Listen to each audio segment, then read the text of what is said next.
Hey, it's Heather, and this is the knitting update number 3 for Thursday, January 15th. I cannot believe we're already halfway through the month, and I actually kind of hate it when people talk about that. But for some reason, it does feel crazy that the first month of the year is already halfway over. Anyways, since I seem to be giving weather and lighting reports, I thought I would just say we got so much snow yesterday. My husband is outside shoveling for the second time today because he's an angel. So if you hear some weird noises, that's what that is. Also, update, I will be getting a microphone, so hopefully my sound will be better audio. I don't think it's that bad, but I do think a mic would cut out any background noises, and I know that our furnace and stuff can be really noisy. So hopefully I'll sort of clean up the sound a little bit. Also, I just wanted to say, if you're kind of wondering what I'm doing here on this channel, I'm not a knitting podcast, and I'm not really intending on doing that style of podcast. I feel like over the last 6 months I've been watching a lot of knitting podcasts, and while I enjoy them, I feel like the format is not my favorite. So, well, whatever, it's fine. But I just wanted to do something different, I guess. So my plan is to do kind of daily updates. I don't know if I can commit to doing every day, but that is my plan, as long as I don't feel stressed out by it. And as long as I kind of have stuff to show or talk about, which I think won't be that hard, because I can also go back and just show old projects and things like that, instead of doing this is what I made in 2025 video. I can just I like it better. I'll spread it out over the apps. Okay, so let's talk about the one knitwear that I'm wearing. I just folded the brim. I find that I do wear this hat and I do like it, but with this single fold, it's really high, it was out of frame.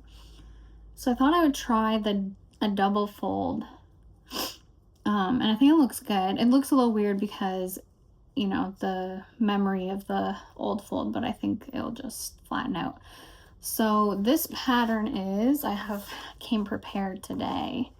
The Softie from 52 Weeks of Easy Knits by Lina. It is super easy. It is kind of like a chunky, let me tell you, instead of guessing. It's a bulky weight.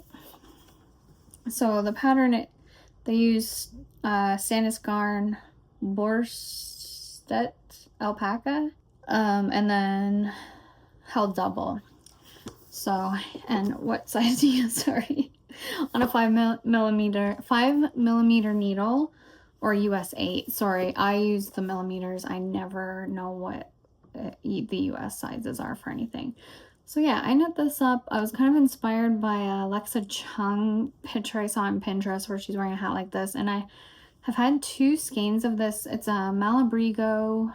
It's a chunky weight yarn. It's a twist something. Sorry, I came prepared with the pattern, but not the yarn. No, Madeline Tosh. This is a Madeline Tosh yarn. It's like the Tosh twist, Tosh twist something. And it's a chunky weight, and I'm sure the colorway is Optic. I had 2 skeins of this sitting in my stash for a long time, and I finally used it to 1 skein to knit up this hat, and I'm currently using the rest to knit a pair of mittens, which will match. Maybe I'll show them tomorrow. I don't want to pull them out. Oh, I forgot I was gonna do another what I'm drinking, because I have a fancy drink today. So it's funny because yesterday I showed my drink and then I just went on my sandwich tangent. This is Louise. It's like a probiotic drink, but it's not a kombucha. It's a prebiotic sparkling water, and this is made in Canada, and it's all good stuff. Anyways, this is not my favorite flavor, the grapefruit basil. I really love the lavender lemonade, and then there's a melon mint, and then a rosemary passion fruit, I believe. They're all pretty good. They're very expensive. I think it's like $4 for this can of water. It's crazy, but it's my little treat for the day. so don't hate me. Anyways, why don't I talk about this book for a minute? So I am notoriously bad for buying like books or magazines with knitting patterns and then never using them. Like I remember in 2020, Lina magazine put out like this beautiful, it was the Midori Hirose Snowy Forest issue, and I was like obsessed with it. I had to have it. I bought it right away. Have I knit the Snowy Forest? No. Have I knit anything from that magazine? No. But it is beautiful. I'll give it that. And then so I had planned on making the Snowy Forest, but then people just like were really negative on the fact that I didn't have short rows, and I let that turn me off. And now I'm gonna knit another Midori Hirose pattern, the Paul Klee sweater. And I think what I've been seeing is on that one, there is short rows, but everyone has an issue with that. So I think I will maybe knit it without the short rows and then add some short rows in after I finish the yoke, like at the bottom. I did that for the roomy raglan, which I think I was wearing in the first video. There were short row shaping at the neck, and then again right before you split for sleeves, or right when you split for sleeves. I don't know if it makes a huge difference, but I think to avoid the bulge on the Paul Klee, which is what everyone complains about, I think I'd rather just try to avoid that and just do the short rows halfway through, and hopefully that will help. I'm honestly, I have other sweater, like round yoke sweaters that don't have short row shaping, and it doesn't bother me that much. So I think I'd rather just not do it than do it and have this weird bulge between the ribbing and the color work. I haven't really talked about the Paul Klee sweater yet. It is my next cast on, but I haven't kind of like finalized the color palette yet. So I have decided that I want to do it mostly green, kind of monochromatic. I do have the yarn for the main color, which I guess I can talk about that. I'm jumping all over the place, but so today my big project has not been knitting, so I don't have a lot of progress on my projects, but I have been working on frogging. I was hoping to do 2 sweaters because I want to steam them and just do it all at once and get it over with. But this one sweater is taking so long, so I had knit this I think it's My Favorite Things Knitwear sweater number 11. It's like the one with the ribbing, twisted rib, turtleneck. Anyways, I think this was kind of earlier in my sweater knitting foray into sweater knitting.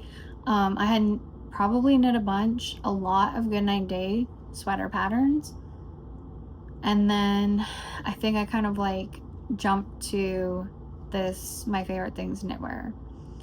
And I also was looking for a very specific color of yarn, which was hard to find.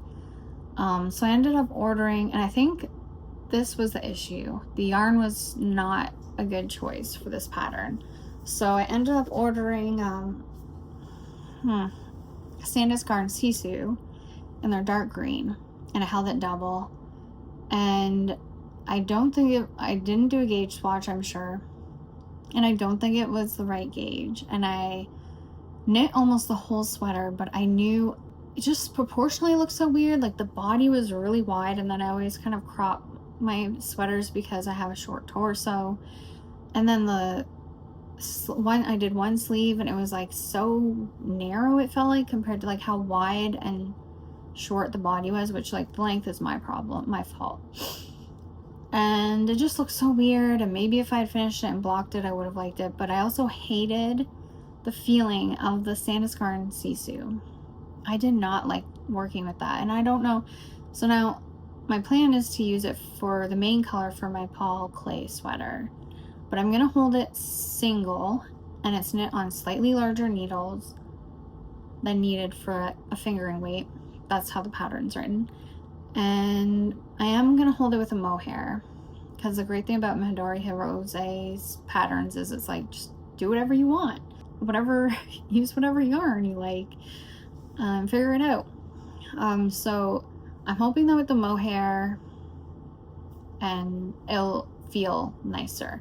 And actually, now that I'm using it, like I'm frogging the sweater and I'm touching the yarn a lot, I don't hate it. So I don't know what my problem was at the time, but it was definitely like a sensory thing that I didn't like. And then the look of the sweater was terrible in my opinion, but it was probably my fault, and I just gave up on it.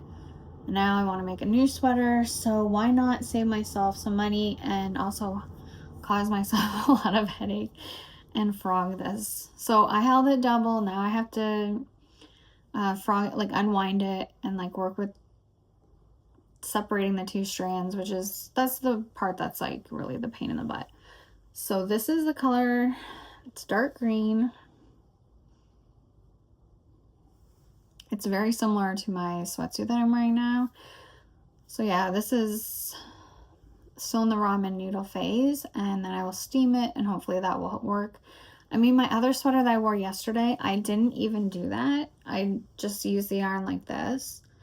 And I think I could block it again and it might like actually soak it, because I always just block my stuff for like 5 minutes. I don't let it sit in the water for half an hour. I think I did that once, but I don't know. I'm too impatient, I guess. So normally I just put it in, let it sit for 5 minutes or 10 minutes, and then come back and take it out and do all the stuff. So that's my little project for today, is frogging that. And then the other sweater that I'm gonna frog, this one's actually like, I'm a little conflicted about it because it is a nice pattern. So this is the Gib Raglan the pattern's by Andrea Mowry, and I knit it in this Briggs Little, their worsted weight Regal, in the colorway, I'm pretty sure it's light brown. No, I found the tag, it's light brown. So this is a super nice sweater pattern, and I'm happy with how this turned out for the most part. Like, it was my first time doing these little cables. I love how it has the all over texture, but I just find, I think partially the color is not my favorite. I got the yarn at a thrift store, which is, I like thrifting, but it is dangerous because a lot of times you get swayed by the price, and maybe I wouldn't have ever bought this color yarn. It's a very nice color, but I think it's just not for me. And you know, like if I went to the yarn store, I don't think I would ever pick this as my first choice. The reasons why I don't like this sweater though, it's very stiff, and I think even though I did block it, I just feel like this yarn is like, it's very rustic. I don't know if you've ever worked with Briggs & Little. It's a very affordable yarn, like even if you buy it full price, it's very affordable. But anyways, I have a hat that I made that I used one strand of the Regal and one strand of mohair, and it honestly changed the feeling of the yarn so much. So I think I will frog this. And then the other reason why I don't like it is I just knit the sleeve straight out of laziness, probably, and I don't like them. First I knit them too short, but then I went back and fixed them and made them longer. But I think I really should have done the decreases, or at least done some decreases even when I like took out all the ribbing and then made them longer. But so it's my bad. It's a great pattern. It's so nice, but I will not reknit it. So my plan is to frog this, find a mohair that's maybe like a darker color or has a bit of red in it. I don't want an exact perfect match because I don't really like this color, so I think adding the mohair is also an opportunity to sort of shift the color a little bit. I don't want it to look too marled, but I do want it to be a slightly different shade of brown, probably darker and more red. I'm going to a yarn store tomorrow, so my goal will be to get a mohair, because this will be my next project after the Paul Klee. So frog this, and then I'm going to reknit it as the Midori Rose White Mountains, which is a pattern I've already knit, and I loved it.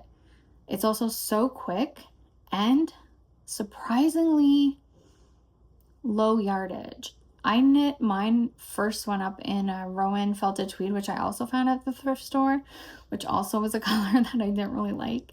But I held it with the Hello Stella mohair actually, which was a totally different shade. So it is already a tweed and then also kind of marled, and I think it's interesting. And I guess it's knit on such big needles that it's very light and airy, and I do really like that sweater. I don't wear it a ton, but I really like it. And so I want to make another one in this color with a mohair and more, hopefully it'll be more chunky because this is also worsted and it'll have the mohair, so it'll be a bit heavier. And I want to do sort of a toast sweater dupe. I'll put a picture, and do like a 2x2 ribbed, like big turtleneck, and then 2x2 ribbing on the cuffs. Make it a bit more oversized because my first white mounts is like kind of small and cropped. Feels like nothing of a sweater, to be honest. And I want this one to feel a bit more substantial, like a winter sweater. So yeah, that's my goal. So I'll also be frogging this probably today, and that's what I will do with it. But I do feel conflicted because it is nice. I feel kind of bad. At first I was going to gift it to my cousin, but then she's also a knitter, and I feel kind of self-conscious about the sleeves and the fact that I was lazy. I mean, you know, whatever. It might not even be her style. So I think it's better. And now I really want to make this turtleneck. So I think it's better I just repurpose the yarn for my own self. Sorry, cousin. Okay, so I did, after I filmed yesterday, I did go ahead and cast on the hat from Kiyomi Burgin. And I forget the hat pattern name, is like Anko or something. I posted in my description from yesterday, and I'll post it again today. But yeah, I didn't really look at the name of it. I've just been working on it. So it's kind of an interesting construction, and I'm knitting in the Noro Kureyon, and I'm loving how it's turning out. So first you knit the brim, and then you fold it over and sew it together. So I did that. That part was like annoying, but it's not hard. And then you continue knitting, and then you turn your work, and now the brim, it's kind of hard for me to do it at this length or whatever, but the brim will be folded up when you're done, and you won't see the purl rows, and you won't see, although I will recommend, if you're doing that seaming, it is easier to have the one side be a different color, because I did miss some of the inside stitches and I had to go back and do it over again, but that made it a lot easier to tell. So then after I missed one, I just kind of kept checking periodically to make sure that I was catching both stitches in the closure. The one thing I wish I did is a purl row for the fold, because I'm sure blocking will help, but I think it would look a bit flatter, but I don't know, it's fine. So I think this is kind of how tall the brim will be, and I'm knitting the size 1 because my gauge is a bit off. It's not crazy. I think theirs is like, it was 1 stitch off, whatever theirs was, the recommended gauge. But this is an Aran weight yarn. So I'm knitting the size 1 because they recommend that you make it snug. And the size 1 was not far off. It was like, I was debating between doing the 1 or 2. There's 4 sizes, but they recommend that you knit it snug. And you also have the option to, before you sew the brim shut, add a elastic to make sure that stays snug. I would have done that, but I feel like because I'm doing the size 1, and when I tried it on at this point, it felt tight. It felt almost too tight. So I figured I'd be fine without the elastic, and I sort of think I might just, if it is too big or if it stretches or grows, I'll just kind of like lightly felt it in the sink, not in the washing machine. Might be risky, but I think I said that I also bought Kiyomi's felt tip toque pattern, which is super cute felted hat. It is honestly stunning. It looks like nothing I've ever seen. That's a bit dramatic. It looks, because it's felted, it looks store-bought. It does not look hand knit, and I have the yarn to make that. I think I've just been too lazy. You have to felt your swatch, and I'm not even someone who really swatches in the first place. When I say that I check the gauge, I just check it as I'm knitting. And then if I have to rip back my knitting and start over because the gauge is way off, then so be it. Anyways, so I have the instructions in that pattern how to felt something in the sink, and it's for a hat, so I feel like I can use that if I want to lightly felt this one. But I'm gonna make the matching, well, I'm gonna make the puff scarf in the same Kureyon, and I think it's gonna look so cute. I'm actually really excited. I'm a huge fan of Noro yarn, in case you couldn't tell. I'm like obsessed with it. I have been. It's like what got me into knitting in the first place, or crocheting. So definitely obsessed. I know, I don't know, I always feel sad because I feel like people don't like Noro, and I feel judged when I use it because it's so colorful, and everyone seems to want or like monochromatic or neutrals, which I get. And when I made the roomy raglan, I was like, okay, this is a simple sweater. It's like Baba inspired.